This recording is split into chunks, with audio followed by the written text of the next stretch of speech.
and welcome. My name is Deborah, and I've been instructed tonight to say that I am the most fantastic volunteer here at the Minnesota State Horticultural Society. I'm joined here tonight by Dr. Elizabeth Maloney. Thank you for being here tonight, Dr. Maloney, and for sharing this essential and timely information. My pleasure. We also want to thank our partners who made this event possible, the Minnesota Women's Woodland Network and the Tri-Lakes Sportsmen's Club. And now let's welcome Dr. Maloney. Dr. Maloney is a Minnesota family physician. She's the founder and president of Partnership for Tick-borne Diseases Education, a nonprofit providing medical education programming and materials on tick-borne diseases for physicians and other healthcare professionals. Dr. Maloney also acts as a consultant to government agencies and private organizations. Take it away, Dr. Maloney. Well, good evening, everyone. I really am grateful to be invited to speak to you today about tick-borne diseases, because we all need to know about Lyme disease in particular in our state. And so we'll be covering a few things as we move along. And here's just information about the nonprofit. So I'm going to cover four main areas tonight. The first, I'm going to tell you what Lyme disease is like. We'll talk about who's at risk, which includes all you gardeners and woodland people. We'll talk about how you acquire Lyme disease and what you can do to keep from getting Lyme disease. So I could sum up Lyme in a single slide, but of course I've got more to show you. But basically it's a bacterial infection. Here's our bacteria. It's spread by black-legged, or what people often call the deer tick. It has 3 different disease stages, and the symptoms and signs vary from person to person. So here's our bacteria. It's Borrelia burgdorferi. This is actually a family of bacteria, so there's several different species of bacteria that can cause what we call Lyme disease. These bacteria are very clever in that they can exist in humans and in animals, birds, and even ticks. So that means they are adaptable and have multiple ways to survive. And that can become a problem if you're one of the people that are harboring this bacteria. So in keeping with the Horticultural Society, let's talk about the Borrelia burgdorferi family tree. So here in the US, we deal with Borrelia burgdorferi sensu stricto. That's a mouthful. Europe deals with that bacteria, but also these 2 others. Now, the tree's got a lot of other leaves on it, and you'll note that one leaf is Borrelia mayonnae. So this was discovered by Mayo Clinic. So far, it's only been seen in patients in Minnesota and Wisconsin. There's another tree in the forest, so we have what's called the relapsing fever Borrelia, and one of them that we are finding in the black-legged ticks is Borrelia miyamotoi. It doesn't look exactly like Lyme disease, but there are a few symptoms that overlap. Why do I bring this up? Well, the differences between species of this bacteria matters, because the symptoms that a person might have and what doctors can see differ. More importantly, testing is affected by which species you have. So in the US, our tests are geared to pick up Borrelia burgdorferi sensu stricto. If you go over to Germany and pick up Borrelia guerini, you may never test positive here in the US, and that makes it hard for you to get diagnosed. And then treatment also seems to be affected by which bacteria we are treating. Now, I mentioned that Lyme disease has different stages. There's early Lyme disease where the bacteria is in the skin. And you can have typically a rash, although not always, and you may have some flu-like symptoms with the rash. Later on, the bacteria spreads throughout the body, and it can go to other places, especially it can cause, go back to the skin, it can cause the joints to be inflamed with Lyme arthritis, it can affect peripheral nerves and even the brain. And then there's some people, even after they're diagnosed and treated for Lyme disease, remain ill. And so those are the people with persistent Lyme disease. So there's a lot for us to talk about with regard to early Lyme disease. So let's start here. This is your symptoms will start usually 7 to 10 days after a bite from an infected black-legged tick, a deer tick. But it can, if you have a red rash earlier than 2 days, that's usually a reaction to the tick saliva. But rashes that start later than 2 days are more typical. Now, some people have no symptoms with early Lyme disease. Others get that telltale erythema migrans or EM rash, and I will show you some pictures of that. Some people don't get the rash, but they have flu-like illnesses, and we'll talk about those in just a second. And then the lucky people get the rash and flu symptoms. And I say those folks are lucky because their diagnosis is almost assured. They're not going to get missed. So what are those symptoms besides the rash? Well, you have fevers or chills. You just feel lousy. Some people have headache and fatigue. You might have muscle or joint pain or a stiff neck. Some people actually already have a little bit of numbness or tingling. And then a few people, not too often, will have a sore throat. So in addition to the erythema migrans rash, we might see that you have swollen glands. We can feel them, particularly in the neck or in the area where your bite occurred. And you might have some redness to the back of your throat. Antibiotics are always required. This is a bacterial infection, and we want to treat you as soon as possible because this is the stage of Lyme disease that's easiest for us to cure. But blood tests are not recommended in early Lyme disease because it can be falsely negative. And I'll talk about blood tests later on in the presentation. So this is the rash of Lyme disease.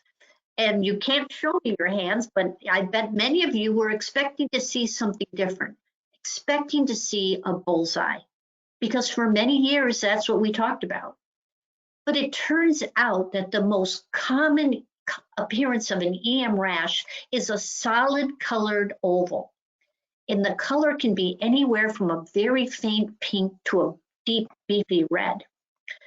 Now, less than 20% of the EM rashes have that classic bullseye appearance. To be counted by the CDC as having Lyme disease, you need your rash to be more than 5 centimeters in size, so that's about 2.5 inches. Now, this rash name is erythema, which means red, and migrans, which means move. And that's exactly what happens. This rash will expand and then clear over several weeks.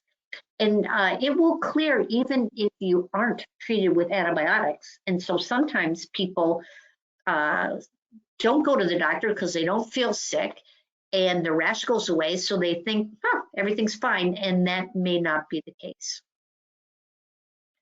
30% of the reported cases to the CDC lacked an erythema migrans rash. So they were reportable cases on the basis of other findings. So let's look at some EM rashes. Now here's a target lesion up here. And so you have that, the center and then that clearing right around it. So that's the classic one. But this is a more common one. So it's a faint salmon on someone's chest.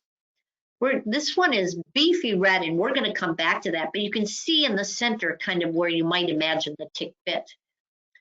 If you've ever known someone with eczema, you could see how this EM rash might be confused for eczema. On this one, I wouldn't, if I didn't know that was an EM, I wouldn't be sure what that was.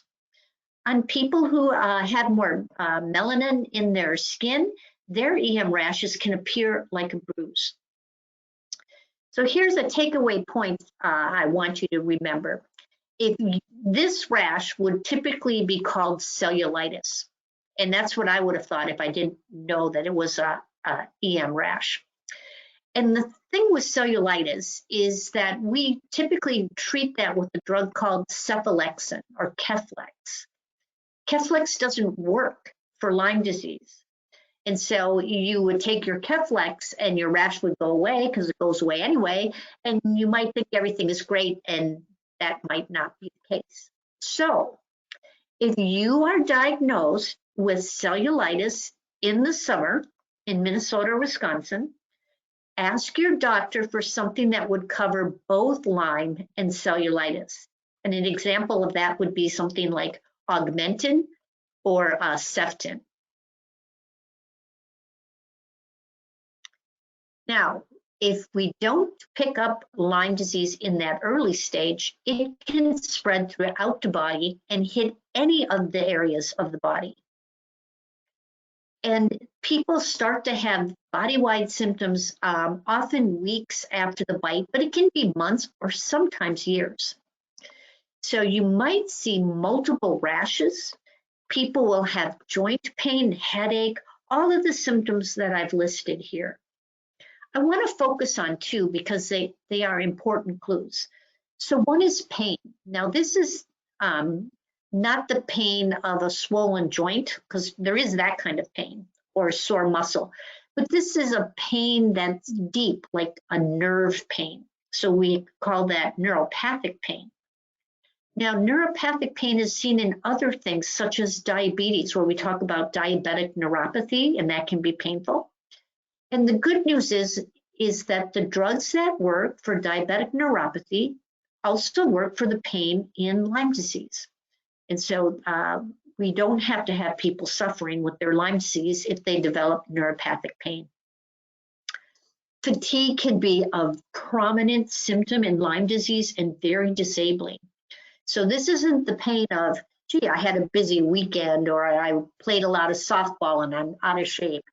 This is the pain of the mother who told me I couldn't get out of bed even though the baby was crying. So it's tremendous disabling fatigue. So there are a few common types of late disease that I'd like to show you. The first is here with a person who shows up with multiple erythema migrans rashes. Now, it's not that this person was unfortunate and fell into a bed of ticks and got multiple tick bites. It's that the bacteria was able to get into the bloodstream and then circulate back to the skin, and that causing the rash. And that's an important finding because those people may need a different sort of treatment than the person who just has a single erythema migrans rash. Many people will come over here, might have facial nerve palsy. This is different from Bell's palsy. Bell's palsy is when you have facial nerve palsy and we don't know the cause. So Lyme disease, Lyme facial nerve palsy, we know the cause. It's from the bacteria. In areas where there's a lot of Lyme, like Minnesota, Wisconsin, many of the kids who present with facial nerve palsy turn out to have Lyme disease. If you have the misfortune of having bilateral facial nerve palsy, so both sides of your face, if the nerve isn't working, the muscles don't work. And so if that happens to you, that's Lyme until proven otherwise, because there's very, very few things that can do that. And then there's Lyme arthritis, which is an important problem. In fact, before we were really knowing a lot about Lyme and knew that it was caused by a bacteria, people didn't get antibiotics. And so they found that 60% of patients who were untreated would go on to have Lyme arthritis.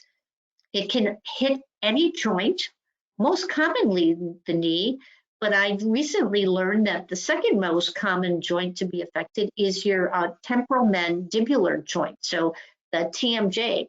And so people have trouble with chewing or they have pain up there. Some people get meningitis from Lyme disease. And now what is different about Lyme meningitis, most bacterial meningitis make us very sick.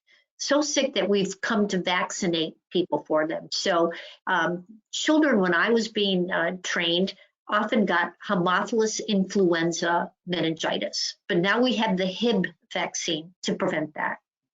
or kids going off to college or military recruits. Sometimes there'd be outbreaks of meningitis in those places from Neisseria.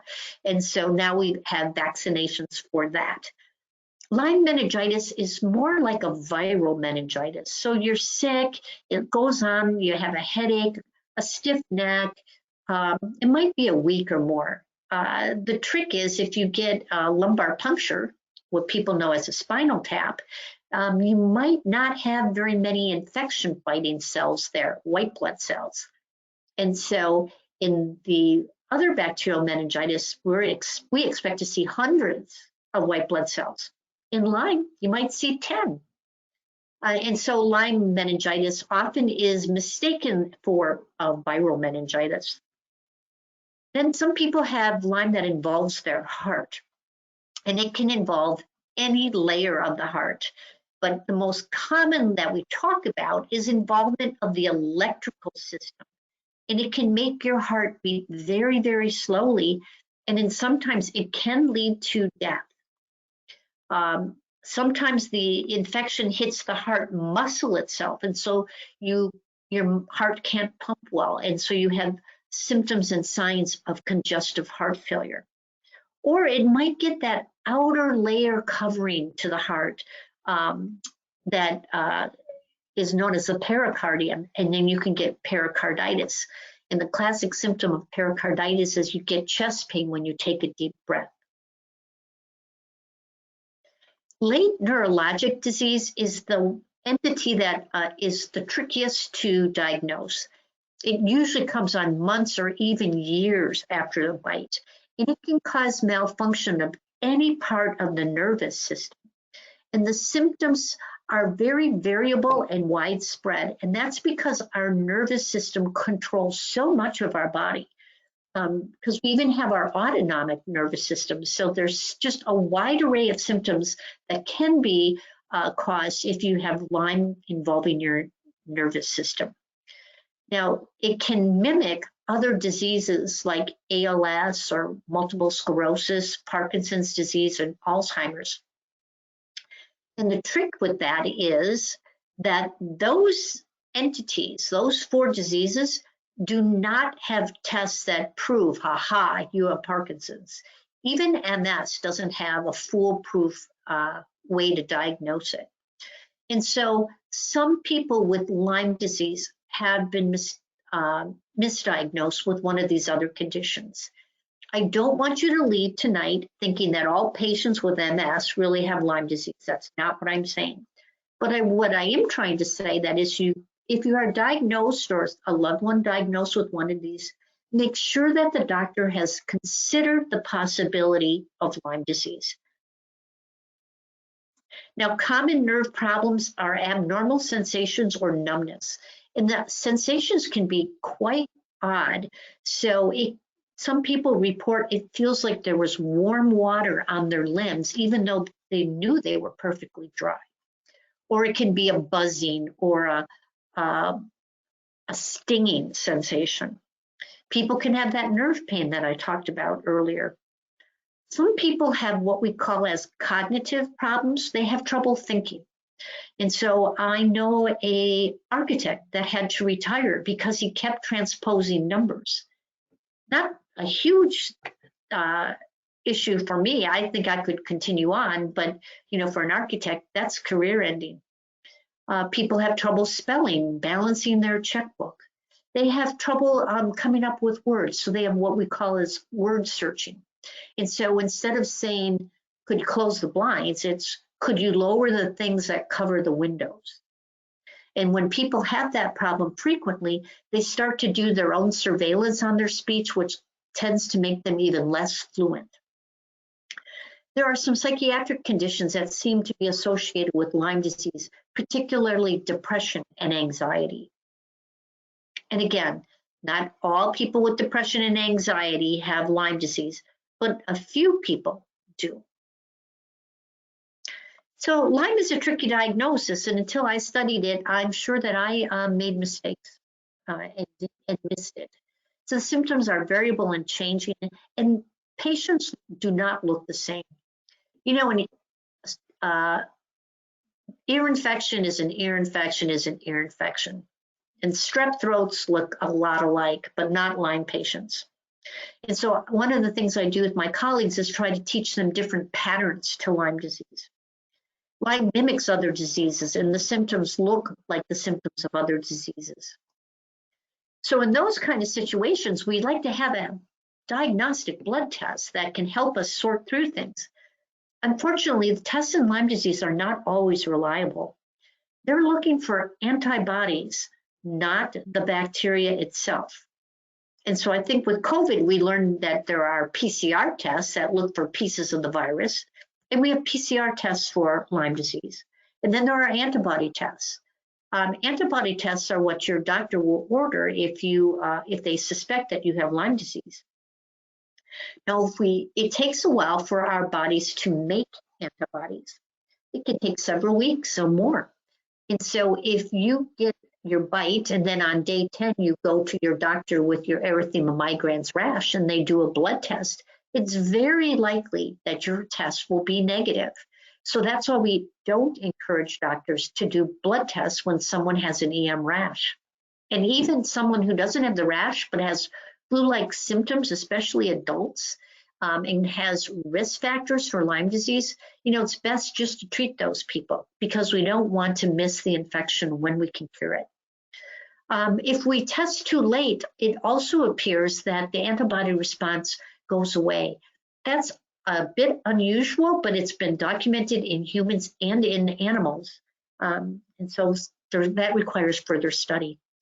But there can be false positives. And so if you had Lyme once, if you had it this year and you get it again next year, or you get something that looks like Lyme and they test you and it's positive, it's hard to really know if that's a lingering positive from this year's infection or really indicative of a new one.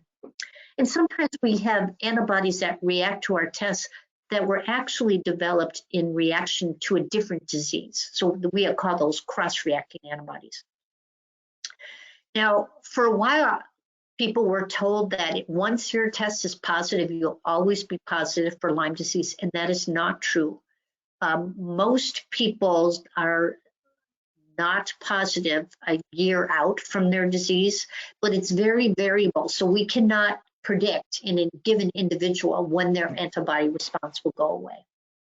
So like I say, Lyme is tricky. And this is why negative tests do not rule out Lyme disease. And so I hear from people all the time that they had classic symptoms, even sometimes people with a known tick bite, but their test was negative, and so they were told it couldn't be Lyme disease. And that's not true. So I've mentioned that Lyme can look like other diseases. This is a list, pretty extensive, but doesn't cover everything that Lyme looks like. And these things can look like Lyme disease. And so there's a lot of thought that has to go into the diagnosis of Lyme disease if you've gotten to the late stage of the illness. And what I always want to remind everyone, the goal is not to be diagnosed with Lyme disease, it's to be diagnosed correctly. So if your doctor needs time to work through the list, give them that time. Just a few things on antibiotic treatment.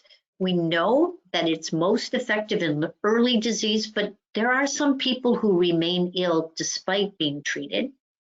It's probably about 20%. There's controversy as to why this happens. Does the bacteria survive? Is there something else going on? We really haven't worked that out yet. And even more controversial is what to do for those folks. We know that antibiotic retreatment benefits some people, and that's been shown in studies. Although my clinician colleagues sometimes don't understand what the studies show. But a lot of people don't benefit from retreatment, so we want to make sure that we can find out more about this infection so we can get the right treatment to the right person. But a few specifics. If you in Minnesota or Wisconsin have early Lyme disease, please ask to receive 21 days of the antibiotic, whether that's doxycycline, amoxicillin, or cefuroxime. And I say that because I have reviewed the literature in detail regarding the trials they did, and most of them were 20-day trials. They were not shorter trials, so we don't know if 14 days of amoxicillin or Ceftin would even work. And the trials on 10 days of doxycycline, there were only a handful, and they were of low quality. If you have multiple EM rashes, that's when the bacteria is circulated through the skin. Or if you have nerve symptoms, you're at higher risk for treatment failure. So I want you to have your doctor consider if you might need even longer, maybe 4 weeks. If you have late Lyme disease, especially if it's something like neurologic Lyme disease, you might want to seek out someone who treats a lot of that. And the Minnesota Lyme Association can give you some help there. You can find them at mla.mn.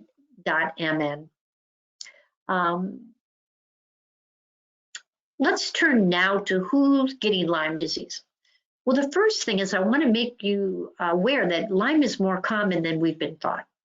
So it's the most common vector-borne illness. That means an illness that's spread from an arachnid or an insect or a bug to us. And the risk is higher than thought. So we used to talk about roughly the 35,000 cases a year that are reported to the CDC. But now the CDC estimates that we are just shy of 500,000 new cases of Lyme disease each year in the US. That's a lot of Lyme. And Minnesota has a disproportionate amount of it.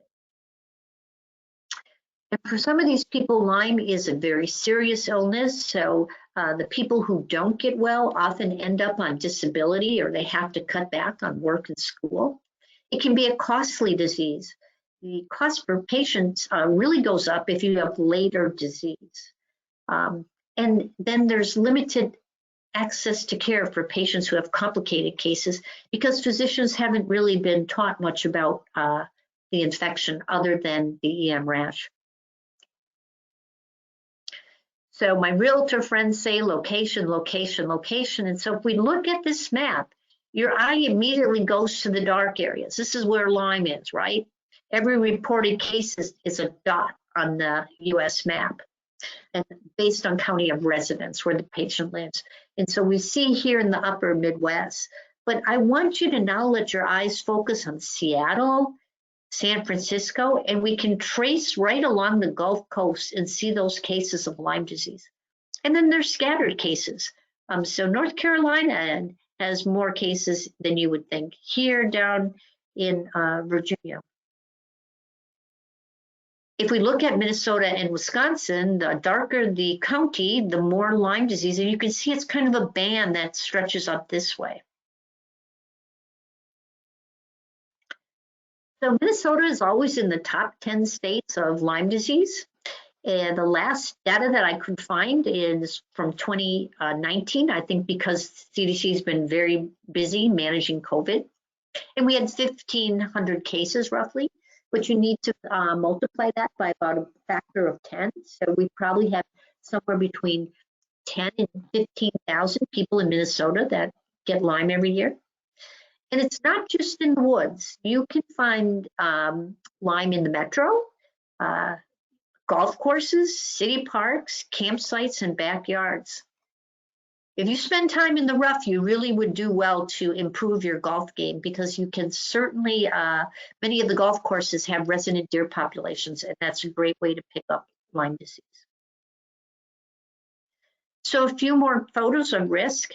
One of the highest ways to increase risk in, so when we break apart the forest, the large animals leave, and that leaves the smaller animals, which is what the ticks prefer. And also, sometimes when we break apart the forest for housing, we have deer visiting the backyard. People who work in the outdoors or people who spend significant time in the outdoors are at risk, as are pet owners, particularly if you have a cat that goes in and out. And it's probably because cats spend more time with us and on us than our dogs. So we know that people at highest risk are actually the kids, especially young boys, and then middle-aged adults. Where we seem to see a drop-off in Lyme disease are in the young adults, and I suspect it's because their immune system is at high function. But no one's actually really studied that, and I wish they would, because if we could figure out why the 20 and 30-year-olds aren't getting Lyme disease, we would be able to find ways to help other people not get Lyme disease. So one of my favorite childhood movies was Wizard of Oz, and it's lions and tigers and ticks. Oh my. So let's talk about ticks. Now, I hope these photos don't scare you too much, but this is the deer tick, the black-legged tick. And you can see this is a female. She has a distinctive black scudum or cape on top of a reddish-brown body. Here's the tick family photo. So it's mom, dad, big brother, and little sister. So this is the adult female, the adult male, the nymph, and the larva. The larva is very small and translucent. So if you find a larva, you have great eyes. Now this is a centimeter ruler. So you can see that the nymph is very small, only about 1 millimeter, which makes them hard to find. The other life stage that I didn't show you is a big egg mass. So egg is the other life stage. Now these ticks are tiny. This is a nymph on someone's thumbnail. So it gives you an appreciation of just how small they are. I don't want to turn you into entomologists, but let's just look at the tick life cycle. So eggs are laid by an adult female in the spring. She dies. The eggs hatch in the summer into larvae, and they take their first bite, usually something that's low to the ground, right? Then they transform into a nymph, and that's it for year 1. They sleep through the winter, they wake up in the spring, and they take their second bite. Now this is where you might get a bite from a nymph on a human or some other animals that typically the ticks don't bite. Then they transform into an adult, and the females will take a third bite. The adults mate, and then we have the female overwintering, and then the next year she starts laying eggs, and the cycle repeats itself. So ticks only take 2 or 3 meals. Every time they bite, it's a chance for the tick to become infected. And on second and third bites, it's an opportunity for them to transmit the disease. So if you're bitten by a larva, you won't get Lyme disease from that larva. Where will you find ticks? Well, they need moisture. So they're in shade. So they don't, because they dry out easily. So they're in the long grasses. They're hiding under leaves, by fallen logs and wood piles. If you're hiking in the woods and you just have to sit down, do not sit on a stump or on a pile of wood, because that's the highest concentration of ticks in the forest are there. They're at the wood's edge. In your yard, they're going to be where there's water, so around bird baths. They're also around bird feeders, because mice are catching the dropped feed and the ticks are on the mice, so they're dropping. Now here's what a tick will do. It just climbs out on the blade of grass or the edge of the leaf. It just waits, and then if something passes by and touches the outer arms of the tick will grab on. But ticks do not jump or fall from trees, and they don't go very far on their own. So to get places, they have to ride on other animals. They can catch a ride on a mouse, which will take them about 30 feet. That's about how far mice travel generally. But they can go long distances on deer and even on migratory birds. And then, of course, we can bring ticks into our home by people if we aren't mindful of good prevention practices, or our pets can bring them in. So we have a couple of ticks I want to show you, because these 3 ticks are in our state. So the deer tick we talked about. This is the dog tick, or what we like to call the wood tick, and you'll notice it's got that white cape area. So the difference between these 2 ticks is black and white. And then the lone star tick has a single dot on its back. So let's take a minute and come and look at these fed ticks, because size alone is not going to help you distinguish between ticks when they're fed, because they get very large. But if you come up here and look near their head, can you identify that the top tick is the dog tick, and the bottom tick, the deer tick. And if you get a tick bite and the tick is large and you remove it, make sure that you do your best to identify it. And we'll talk a little bit about that later on. Now, these ticks carry other things than Lyme disease, and sometimes these are referred to as co-infections. And in Minnesota and Wisconsin, we have the distinct privilege of having all of these co-infections. Now, some people talk about Bartonella as though it is transmitted by ticks, and that is still disputed, so we don't know for sure. But it's not uncommon for people to have Lyme disease and Bartonella. But like in Minnesota, we have counties that have more anaplasmosis than Lyme disease. And I am going to talk about just two of these that we see in our state, babesiosis and anaplasmosis. But before I do that, I want to tell you why co-infections matter. Well, they complicate things because the symptoms of these other infections look a lot like Lyme disease. And they complicate treatment because some of these infections require entirely different antibiotics than the antibiotics that we use for Lyme disease. And so sometimes we treat someone for Lyme disease and they should have gotten well, but they don't. And it's because they had an untreated co-infection. So here's anaplasmosis. It's common in the Midwest and then in the Northeast. It's really a problem for the very young and the very old. It can cause hospitalization and in rare cases, death. There have been a few cases related to transfusions. And people here are actually sicker than people with Lyme disease. So they have severe fever and chills, headache and muscle aches. They can actually have some GI complaints. And then if they don't get diagnosed and treated, they can develop into confusion. Less than 1% of them will have a rash. Here's that anaplasma hiding in a white blood cell. And that's one way for doctors to find that. Otherwise, what we do is we do a PCR test. That will help us find anaplasma. Antibody levels won't help us because you have to do the test twice because sometimes it's negative the first time. So if we think someone's got anaplasmosis, we move right away to treatment and we use doxycycline. Even in children, it will not stain their teeth. It's the thing that works the best. And then babesiosis. In the Midwest, we see people with Babesia microti or duncani.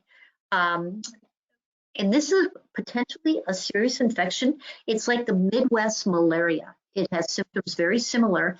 And the parasite, because this is a parasite, has a life cycle very similar to malaria. It lives in red blood cells, and that's what you're seeing on the microscopic picture. Babesia living in red blood cells. So there have been some transfusion-related cases of babesiosis. So people have extreme fevers and chills, drenching night sweats. They have horrific joint and muscle pain, and some of these people have nausea and vomiting, and that's because part of the life cycle involves the liver and the spleen. So sometimes we'll find a big liver or spleen. We might see the bacteria under the microscope, and we can do some DNA testing. And people might have anemia because so many of their red blood cells have been infected that the blood cells break and the people become anemic. The treatment is complicated. Usually it takes 2 different drugs, and they're not drugs that we typically use in Lyme disease. And so babesiosis really complicates a case of Lyme disease if someone has both. And so if I've convinced you that you don't want to have Lyme disease, the rash, arthritis, or facial nerve palsy, then I need to convince you to avoid getting tick bites. Because if you aren't bitten by a tick, you won't get Lyme disease. So prevention is like that 3-legged stool, and you need to take care of all 3 legs if you want to avoid Lyme disease. So we have strategies for people, pets, and property. And we're going to talk about those now. So for people, we need you to avoid tick bites. If you get a tick bite, we want you to take it off quickly. And in some cases, we might give you a course of antibiotics, and we'll talk about that. So how do you avoid bite? Don't go where the ticks are. You know, especially in the spring when the nymphs are really out looking for meals. If you could avoid being where they are, like that would be best. But if you're out in tick habitat, you know, be mindful, walk in the center of the trail, don't go by the brush or long grasses. As I mentioned earlier, become a better golfer. And then if we have people playing on unmowed playing fields, we want to get those playing fields mowed. Stay away from the fallen logs.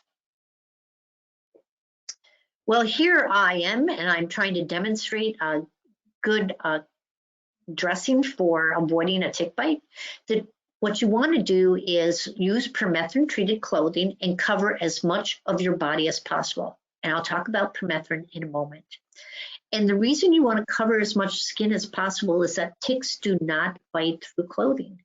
And so you do things like wear long sleeves and long pants, put a hat on your head if you can to minimize, especially if you have really long hair, you don't want it swishing around. As dorky as it looks, tuck your pants into your socks because now the ticks can't crawl up. Excuse me, can't crawl up underneath the cuff of your pant. When you come in, I want you to take off your clothes before you walk to the house and put them in the dryer on high heat. You only need 15 minutes if your clothes are dry, but if your clothes are wet, then you need to go longer. You don't need to wash the clothes. In fact, washing the clothes will not harm a tick. They just ride with the tide, but drying will kill them. So permethrin is an insecticide. It kills the tick or it stuns it so it can't attach and feed. And you can put it on all of your outdoor clothing, your gardening clothing, your hiking clothing, any of the clothing that you would wear in where you might be exposed to a tick. You can also put it on your camping gear. There's all sorts of products and multiple manufacturers. It gives you long-lasting protection. So if you're applying it yourself at home, you can get cans of it that are, when you spray on, they're good for 6 weeks. And you can even wash your clothing or your sleeping bags and it will still be protected. There are factory embedded products where the clothing has been treated at the factory with permethrin, and that was reported to be good for 70 washes, although there's been some studies suggesting maybe not 70 washes, but long acting. Applying it is easy, but make sure you buy what you're going to use. If you're not into soaking and dipping, then go with a spray. So I tend to use a dip for bigger things like a sleeping bag or a tent. And that's pretty easy. You buy the concentrate, you dilute it according to the manufacturer's instructions, you soak your garment, then you let it dry for 2 hours. Otherwise, you can use aerosols or sprays. You need to treat your clothing a couple of hours before you intend to wear it, at least, so that it's perfectly dry. Some people are very concerned about potential problems from permethrin, but I don't think that those are well-founded.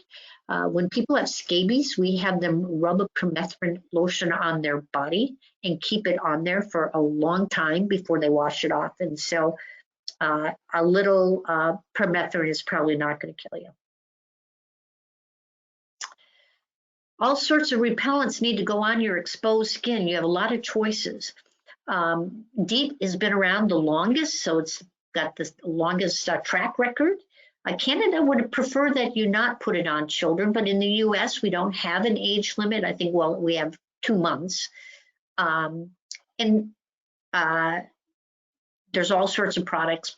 Picaridin is a different one. The nice thing about that is it doesn't affect other fabrics. It doesn't harm rubber, so it doesn't ruin your clothing. It's been around for now 15, 20 years. Newer products on the market, I know there's been a big push for natural products, but it's important that you're choosing a product that actually works. So here you could do oil of lemon eucalyptus. That has been proven to work.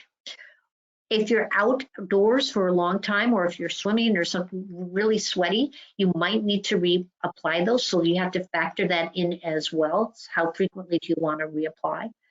But don't grab something that hasn't been demonstrated by the FDA to be effective, because I don't want you to have the false sense of security by putting on something. You need the security of putting on something that you know works. When you come in, you need to check yourself for ticks. I know it's exciting. My granddaughter looks absolutely thrilled to have a tick check. And you have to look everywhere, and you have to take your time. It should be where you have plenty of light. Ideally, you would shower first, because that can help dislodge any tick that might be attached, but showering isn't always possible. Make sure that you take your time and recall that you're looking for very small targets. I once asked a patient who found a tick on herself how she managed to do it, and she said it was a freckle with legs, and she knew she didn't have that freckle there previously. If you find a tick, if you need to scream for a moment, do that, get it out of your system, and then I want you to calmly grab the tick as close to the skin edge as possible. So you're grabbing the head, and you want to gently pull up on the tick, and it takes a little bit longer to pull off a deer tick than a wood tick. Take your time, there's no rush. Then just watch the bite site and put that tick in, save it in a container where you can actually keep it alive. So if you put in a cotton ball with some water on it, that would be great, because most doctors will want to see the tick if you're calling in for medical care. Whatever you do, don't try to burn the tick, or don't try to coax it out by putting anything on it. Liquid soap, Vaseline really doesn't work, and it makes it harder to pull the tick out. If you get a tick bite in Minnesota and Wisconsin, my suggestion is to consider getting doxycycline for 10 days. The other options that people use are less helpful. Some doctors are using just giving you a single dose of 2 doxycycline pills, but when I've looked at that study and written a paper about it, it doesn't really work that well. You can wait and see, but remember, 30% of people have no rash to see, and you're going to miss that window of opportunity for preventing Lyme disease or treating it when it's early. Regardless of what you do, you have to be mindful that you had this tick bite. So if you get any flu-like symptoms within that 30-day window, you have to report that to your doctor and consider that you have Lyme disease, even if you don't get the rash. For our animals, we want to keep them out of tick habitat, so no roaming, especially in the spring and fall, and keep them out of the long grasses. There's really no safe time of year. If you can coax your cat into being an indoor cat, that would be great. There are species-specific products, and you need to be mindful of that. And then when your pet comes in from outside, you do need to do a tick check. This is my dog, and I missed a tick on her, and so despite having been vaccinated for Lyme disease and using a topical product religiously, she ended up getting Lyme disease. And I have to tell you that it's hard to do a tick check on some of our pets. So I'm not a veterinarian, and I don't play one on disease, but I put this table in just to give you an idea of the different products. There are actually many more products on the market, and I got this from veterinarians.org, the information. But you would want to check with your veterinarian as to what works best. But some of the things that we use on dogs are toxic to cats, and so we need to be mindful. And permethrin is one of those, by the way. So when you're treating your clothes, don't let your cat in the area until the clothes are dry. Well, we're going to treat our property by first getting rid of the places that ticks like to hang out. So get rid of the leaf litter, clean up your wood piles, bring more sunlight in if you can. Now in this picture here of the playground, that looks cool. I would want to be in a playground like that. But that's where the ticks hang out in the shade. So bring that play structure out into the sunlight. That'll help kill any ticks that might drop off in the area. Now, Bambi being in the backyard isn't really the problem. What I want you to see is where the zone between the lawn and the brushes. And so whoever is cutting that grass is brushing up the brush, at least for that pass, putting them at risk of getting a tick bite. And so what you can do is put in a buffer zone. And so the goal of this is that ticks can certainly cross this little stretch. But if you're maintaining the yard, you're not up against the high risk brush.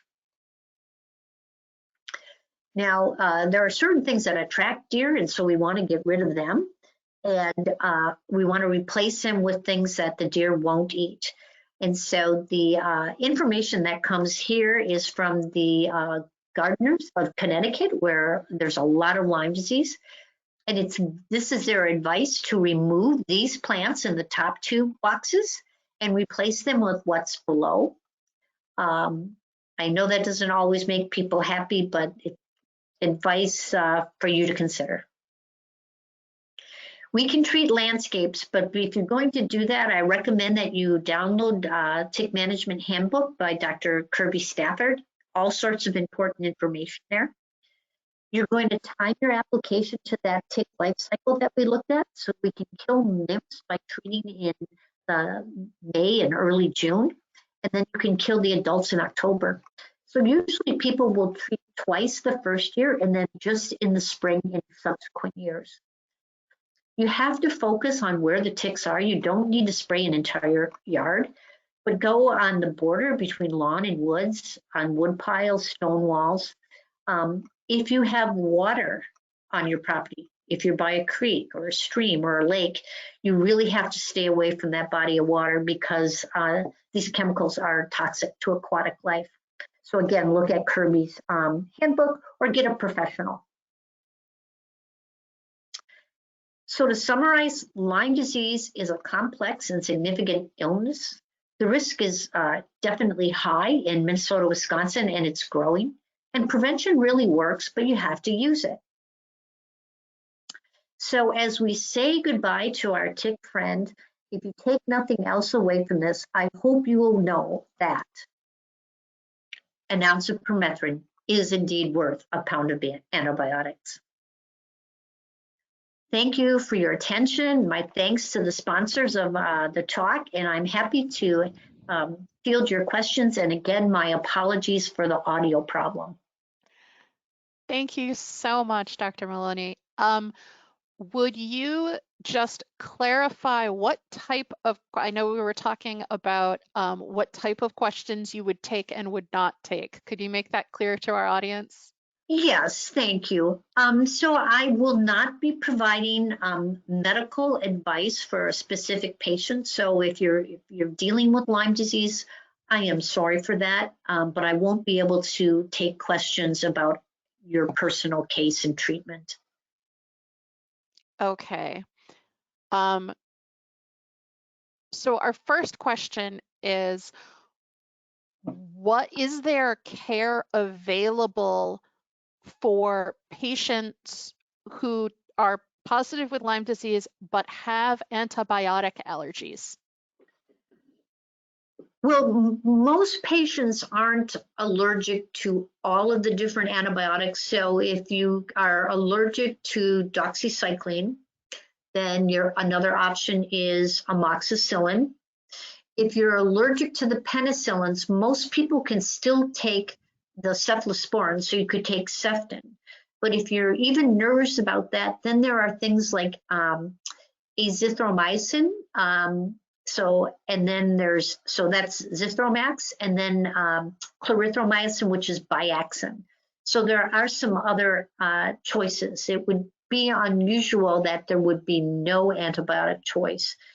And when I early on was working with a naturopathic physician, she made it clear on a radio program we were doing that she always thinks the first treatment should be antibiotics.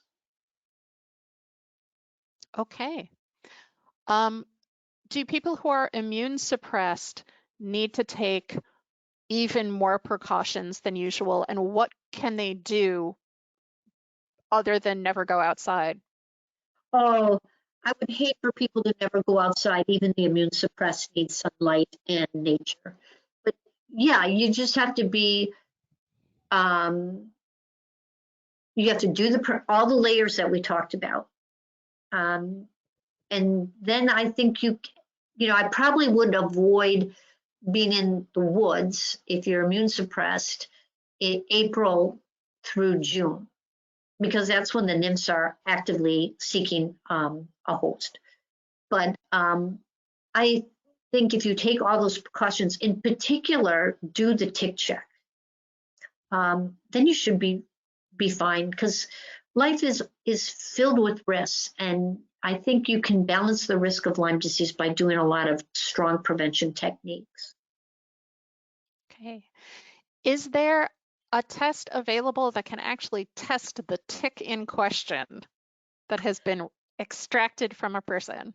Yes, there are. And the trick is getting the tick tested and back with answers in a timely fashion so that we get that infection taken care of right away. So there are companies that do that. There are some programs out east that have a really great reputation. One thing though is we want to make sure that the tests that the companies are using are reliable. But if you go to the Tick Resource Center, if you Google that, they have information on ticks, a lot of information on ticks, and I believe they have information on tick testing. Okay. Does the tick need to be attached to the host for any certain period of time before the bacteria is transmitted? Like if you get it a second after it bites you, do you still need to be as worried? No. Okay, so a couple of things, because this is an area of controversy. So here are some facts.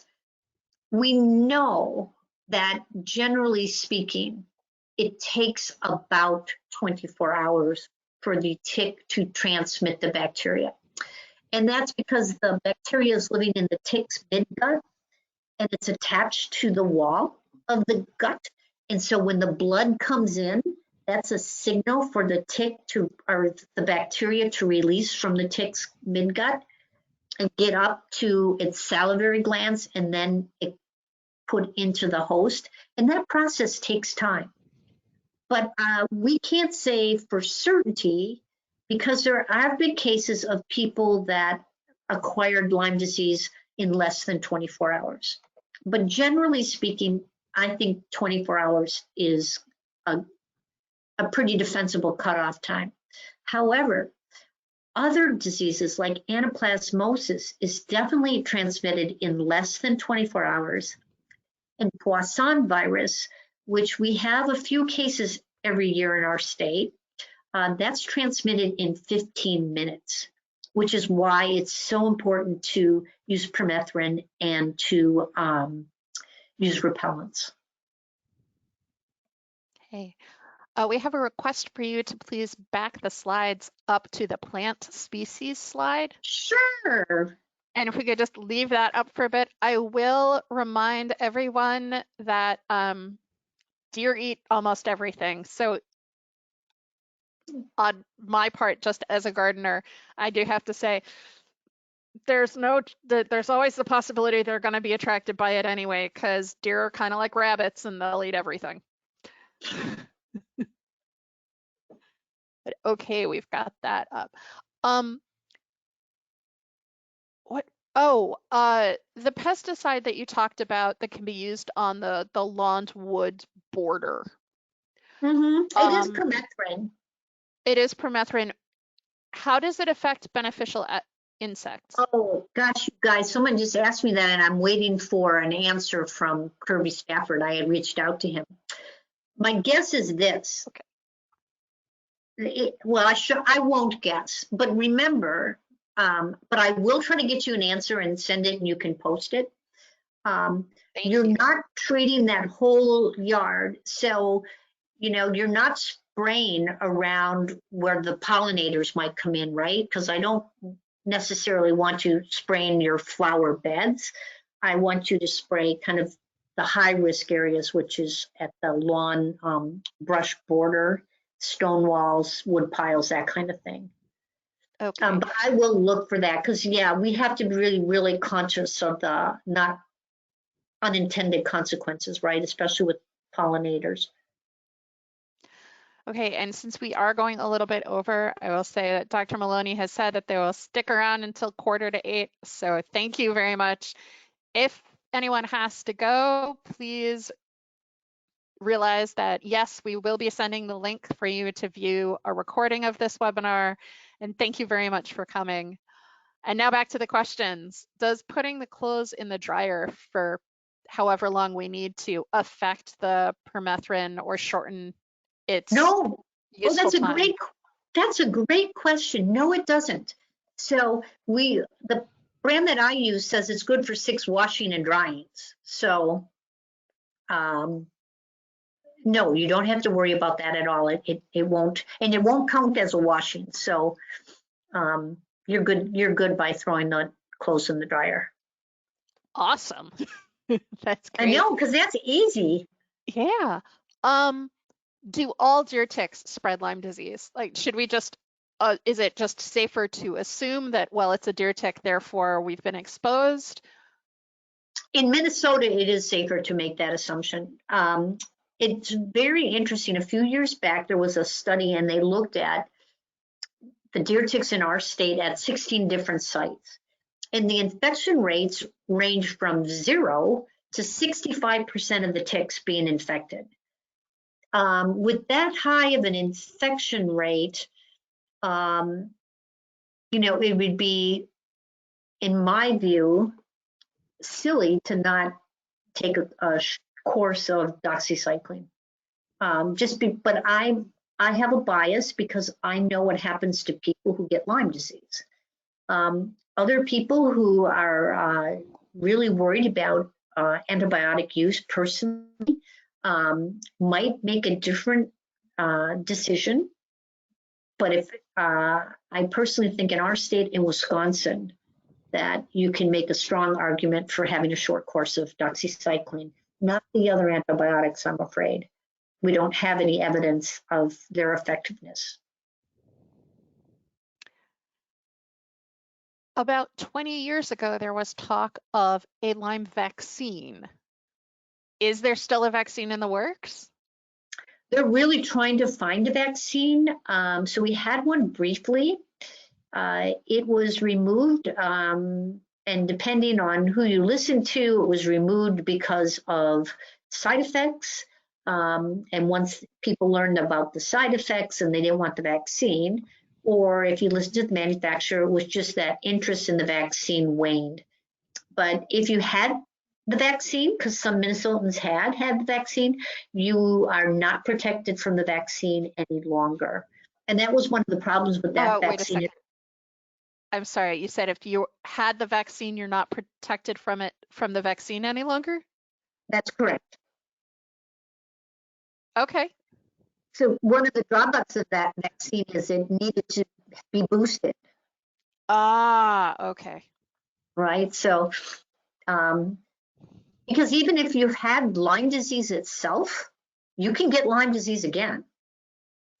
So the antibodies aren't long lasting. Okay. So there's lots of research on a vaccine, and with the goal of having something safe and effective. And actually having a vaccine that can kill those other or prevent those other tick-borne diseases. Kind of like we get a DTP, the diphtheria, tetanus, pertussis shot when we're kids, and then when we get older. So it would be nice if we could have a single vaccine for all of the tick-borne diseases. Okay. Can Lyme disease cause, I'm going to try and say this correctly, supraventricular tachycardia? Yes, and you said it beautifully. So, Yay!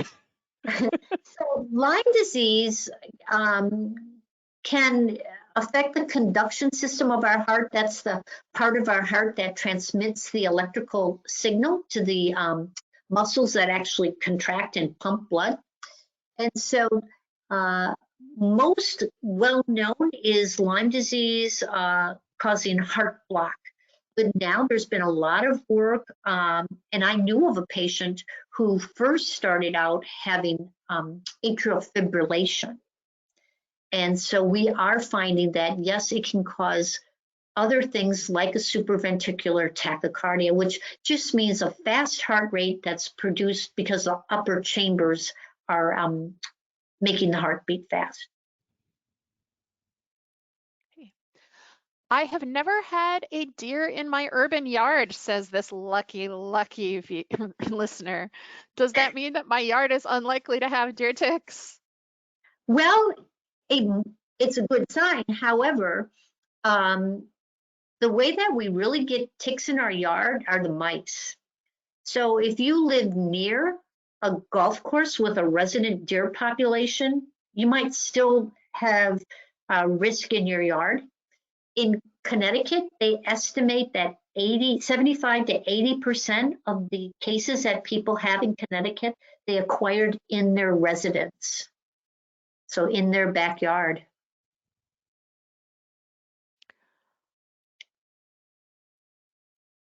I'm trying to find, somebody said, wait, I was using this and does that? Okay. Can you shed more light on the U of M Duluth Lyme study? No, I can't. I'm sorry to say. You're honest, it's good. Well, yeah, it would be wrong to do otherwise. Go ahead. Give me something I can answer. How can we find a tick-borne illness specialist? I would recommend that you go to the Minnesota Lyme Association website and you can contact them, and they have a list of clinicians in the state that treat Lyme disease, especially the complicated ones. If you have just early Lyme disease, just go to your regular primary care doctor. You know, they can manage that.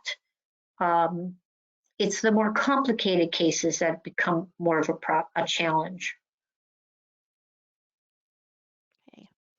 Where does the tick get the initial bacterial infection? Oh, they get it when that first bite of a mouse. So the reservoir hosts in infections like this are the animals that kind of harbor the bacteria but don't get particularly sick from it. The bacteria doesn't kill them. And so a tick feeds on an infected mouse, and then the next thing it bites, it infects. And so if it bites another mouse when it's an adult or a nymph, then it will transmit the infection to that new animal or host. If they bite us, then we get Lyme disease.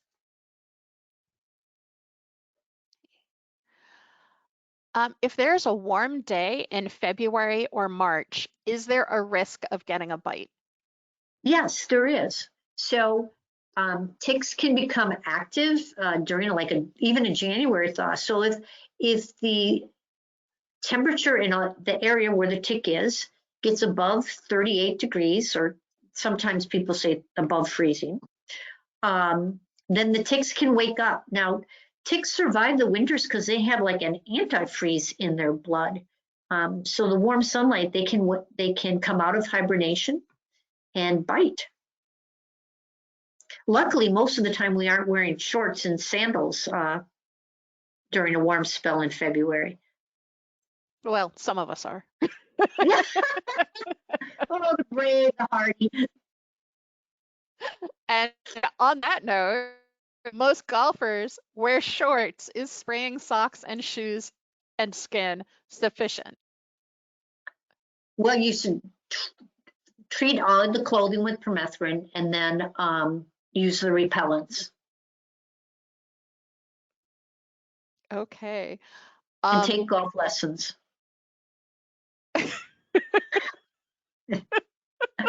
Thank you for that. It's a very good point. And on that note, does keeping your grass cut in your yard keep that area clear of ticks? It does help quite a bit. So, and it's because as you cut the glass shorter, the sunlight can get down to the ground, and the ticks dry out in the sunlight. So I think the recommendation is 3 inches. That is handily also the recommendation that people make for keeping your lawn healthy, is to not cut it shorter than 3 inches. So excellent. Good, yeah. Both at the same time. Oh, yay. We do still have a bunch of questions left, but I'm afraid the good doctor. I'll take, if you want to give me a couple more, since we had that audio glitch. Oh, sure. Okay. Do horses, cattle, or sheep get Lyme disease? Yes, for sure, horses, and it can be devastating and cause the horse to have to be put down. I'm not sure. I don't know about cattle. I think sheep can. But the big one I know for sure is horses, and it can be devastating. Okay. Dolores has just chimed in with having read that Pfizer is starting clinical trials with a 3-dose vaccine. Great. Thank you, Dolores. So, I knew that they were another vaccine has been in clinical trials as well. So the more the merrier. Let's get a vaccine. Yeah. Can Lyme disease cause left branch bundle block? Yes. So that's which I'm assuming is nerve bundles, but no, it's the bundle in your heart. Oh, so okay. Boy, these are really good cardiac questions. So the conduction pathway can split, and some of it goes to the right side of your heart, and another bundle goes off to the left. And so, yes, you can get left bundle branch block from Lyme disease. Okay. And when I teach clinicians, I do try to remind them that that especially if they're seeing carditis, they're seeing bundle branch blocks or any of these conduction problems during the summer months, to really be mindful about the potential for Lyme disease. Okay. There are some people asking about natural control methods such as prescribed burns, guinea fowl, and opossums. And what was the last one? Do you have any comments? What was the last one? Opossums. Opossums. Opossums. They're apparently voracious tick eaters. Eat a lot of ticks, like the guinea fowl. Well, I don't know how efficient the fowl are. You know, I would not chide someone for trying these other things, but I would not see them as a replacement. So I would see that as another layer of protection. And what was the very first one you mentioned? Prescribed burns. Oh, prescribed burns. Like now to that's get rid of high grass. Right, right. Well, you know, there's theory behind that, right? And so I could see that, again, that might be another layer to add, but not a replacement. Okay.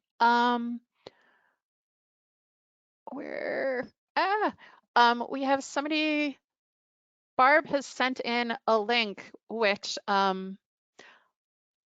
I can send to everyone, actually. Haha.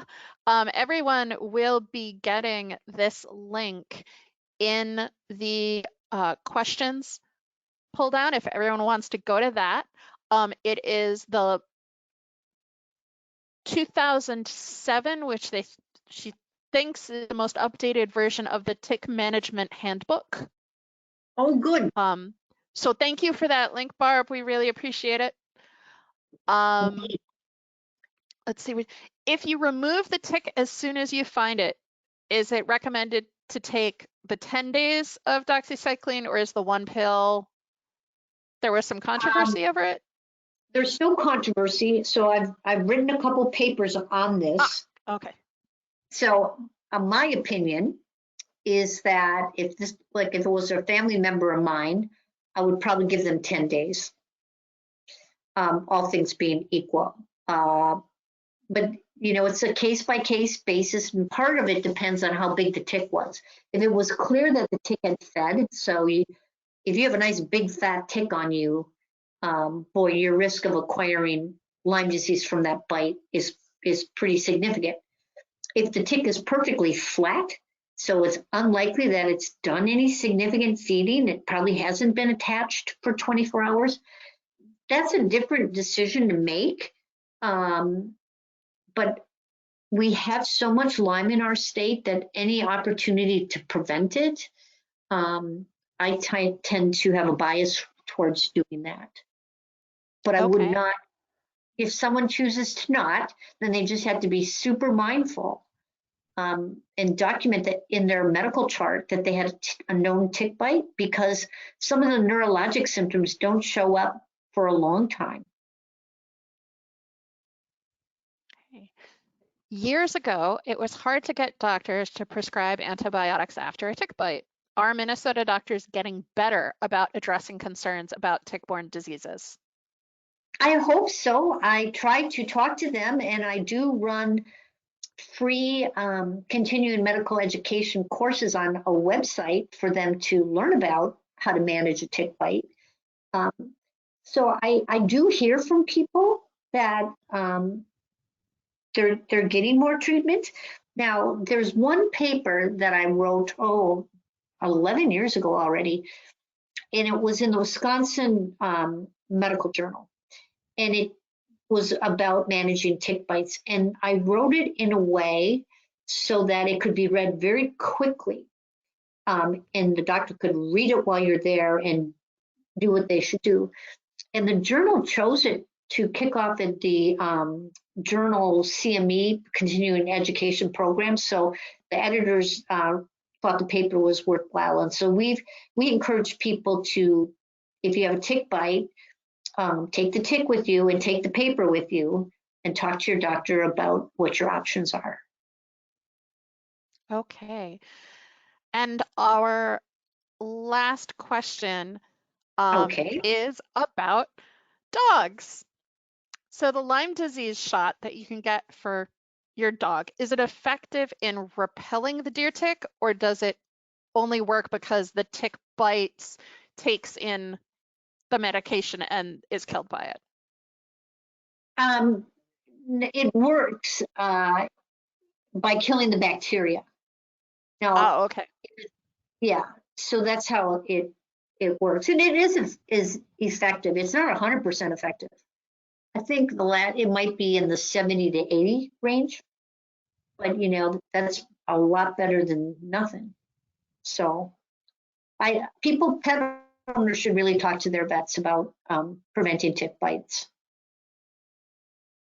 Okay, thank you so much, Dr. Maloney, and thank you everyone for coming. Oh, we're getting lots of thank yous in the questions. I'm so happy everyone could attend.